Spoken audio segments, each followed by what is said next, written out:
अस्सलाम वालेकुम नाज़रीन, तव्हां ॾिसी रहिया आहियो पारस न्यूज़। शामिल कयूं था उडेरो लाल मां मुमताज़ अली वरियाहा जी रिपोर्ट।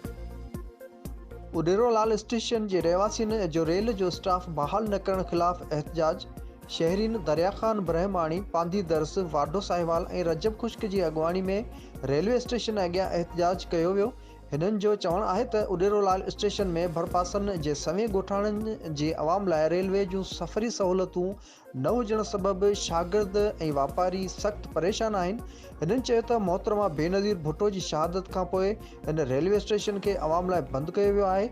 हिननि चयो त अॻु में 3 खां 4 रेल जा स्टाफ हूंदा हुआ जेके हिन वक़्तु मुअतल आहिनि। हिननि चयो त रेलवे स्टेशन उडेरो लाल कंहिं वक़्तु ज़िले मटियारी लाइ वाहिद सफ़री सहूलियतुनि जो ज़रियो हुई।